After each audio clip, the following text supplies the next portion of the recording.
Science house पर छापा, पहले भोपाल अब इंदौर। देखिए 2 लाइन में आप पूरी कहानी समझ जाते हैं कि नहीं। एक बार फिर से पढ़ रहा हूं। साइंस हाउस पर छापा, पहले भोपाल अब इंदौर, मतलब जारी है छापे का दौर। चलिए खबर बता देता हूं। मध्य प्रदेश में साइंस हाउस ग्रुप के ठिकानों पर पिछले 64 घंटों से रेड चल रही है। अब तो आयकर विभाग के अधिकारियों के लिए कंबल और बिस्तर भी पहुंच गए हैं। रिपोर्टर है क्या वहां? अच्छा ठीक है। यानी कि आयकर विभाग ने ठान लिया है कि जब तक जितेंद्र तिवारी और उनके सहयोगियों से एक एक पैसे का हिसाब नहीं हो जाएगा, वो कहीं नहीं जाने वाले। रेड के तीसरे दिन क्या क्या खुलासे हुए, चलिए विस्तार से देख लीजिए। भोपाल में साइंस हाउस ग्रुप के ठिकानों पर आईटी विभाग की रेड जारी है। भोपाल में राजेश गुप्ता के लाल घाटी वाले घर पर छापेमारी अभी भी चल रही है। वहीं गुरुवार को इंदौर में भी छापेमार कार्रवाई की गई। MR5 कॉलोनी में डिसेंट मेडिकल्स के 2 ठिकानों पर आईटी विभाग ने दबिश दी। गुरुवार को आईटी विभाग के हाथ कौन कौन से सबूत लगे हैं, ये भी देख लीजिए। हमने कल जिस बोगस बिलिंग की बात की थी, आज उसके एक बड़े नेटवर्क का खुलासा हो गया। सूत्रों की माने तो 100 करोड़ रुपए से ज्यादा के बोगस बिल के दस्तावेज आयकर विभाग ने बरामद कर लिए। बताइए 100 करोड़ कितना पैसा होता है। भोपाल में राजेश गुप्ता के घर से 12 लाख रुपए कैश भी जब्त किया गया। सूत्रों का दावा है कि राजेश गुप्ता ने युगांडा में निवेश किया था, भारत में कम पड़ रहा था। यानी जिस विदेशी लिंक की बात सामने आ रही थी उसका भी खुलासा हो गया। वहीं इंदौर की रेड में 150 करोड़ रुपए की टैक्स चोरी का खुलासा हुआ और इंदौर में भी 2 करोड़ रुपए कैश आईटी विभाग ने जब्त किए। 2 करोड़ रुपया, बहुत पैसा हो। हमारे सहयोगी विवेक पांडे, रंजना दुबे और पुनीत विजयवर्गीय ने इस रेड को लेकर एक रिपोर्ट भेजी है। देख लीजिए हर जगह से, फिर उसके बाद आगे विश्लेषण करते हैं। देखिए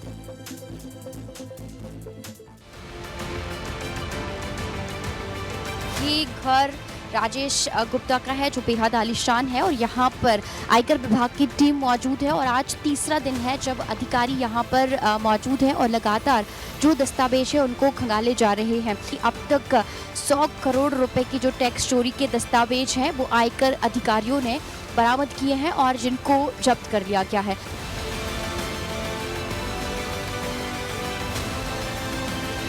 और सबसे एक महत्वपूर्ण बात है कि मध्य प्रदेश के अलावा दूसरे राज्यों में भी ये पूरी कंपनी काम करती थी और हाल में ही पिछले दिनों बिहार में भी इन्हें ठेका मिला था। और हर साल कंपनी पर ये आरोप है कि सरकार से 25% अधिक जांचों के नाम पर भुगतान किया जाता था।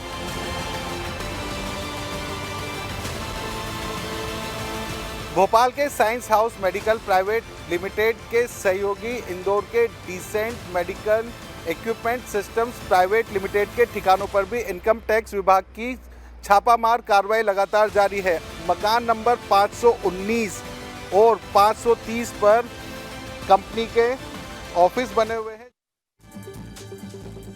चलिए आपको भोपाल और इंदौर लिए चलता हूं। मेरे सहयोगी विवेक पांडे जो लगातार नजर बनाए हुए हैं, भोपाल से एक एक अपडेट दे रहे हैं। पुनीत विजयवर्गीय इंदौर से लंबी लंबी सांसें ले रहे हैं। सबसे पहले भोपाल आता हूं, विवेक पांडे से बात कर लेता हूं। विवेक पांडे, क्या तस्वीर है? ये तो 60 घंटे से ऊपर का हो गया। कितना पैसा मिल रहा है भाई? कहां कहां तार जुड़ रहे हैं विवेक? निश्चित तौर पे ज्ञानी जी, इस वक्त मैं शैलेंद्र तिवारी के घर पे हूँ। निषाद कॉलोनी पे ये घर बना हुआ है और science House Medical Private Limited के ये पार्टनर हैं।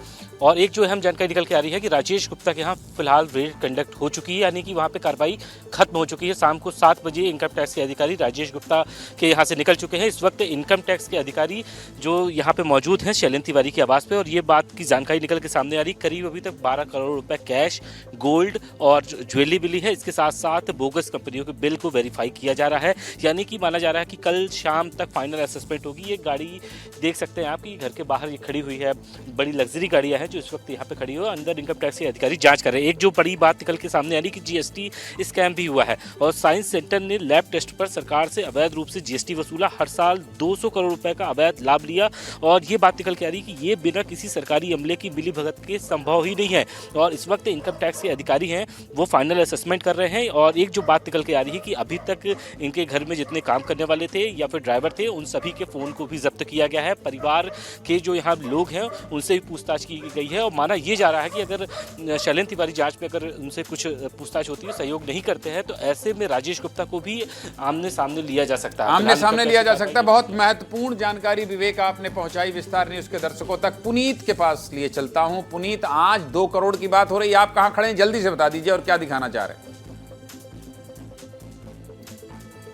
बिल्कुल, देखिए डिसेंट के हेड ऑफिस पर मैं खड़ा हुआ हूँ। यहाँ पर इनकम टैक्स की कार्रवाई चल रही है, लेकिन ज्ञानंद जी बड़ी अपडेट ये है कि अब इसमें ईडी भी शामिल हो चुकी है। ईडी के अधिकारी अभी हाल यहाँ से निकले थे, जो इनकम टैक्स के अधिकारियों से बात कर गए हैं कि क्या क्या यहाँ से मिला है। तो ईडी की एंट्री हो चुकी है। ईडी के अधिकारियों ने अनऑफिशियली हमसे बात करते हुए बताया है कि काफ़ी बड़ा इनके द्वारा गड़बड़ी की गई है। कंपनी खुद 10% का मार्जिन कमाती है, लेकिन डॉक्टर्स को 40% तक का कमीशन देती है।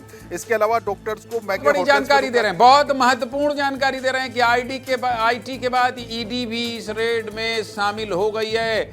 दोनों ही सहयोगी विवेक पांडे और पुनीत ने जो जानकारी दी, ये सब आप कल अखबार में पढ़ेंगे। ये बहुत बड़ी जानकारी है। जरा ब्रेक कीजिए जरा। बड़ी खबर क्या है देखिए जरा। एक ब्रेकिंग बता देता हूं आपको। बड़ी खबर क्या है जो हमारे सहयोगी लगातार बता रहे हैं, देखिए खबर देखिए भाई। खबर ब्रेक हो गई। साइंस हाउस केस में ईडी की एंट्री हो गई है। ये जानकारी कल आप अखबार में पढ़ेंगे, जो जानकारी मेरे सहयोगी पुनीत इंदौर से दे रहे थे। इसलिए ये बहुत बड़ी खबर है कि इस पूरे मामले में इनकम टैक्स के बाद ईडी भी विदेश का कनेक्शन सामने आया था। और ये बहुत बड़ी खबर विस्तार न्यूज ने सबसे पहले ये खबर आपको बताई है और अभी हमने ये खबर को ब्रेक कर दिया है। मध्य प्रदेश के लिहाज से बहुत बड़ी खबर है।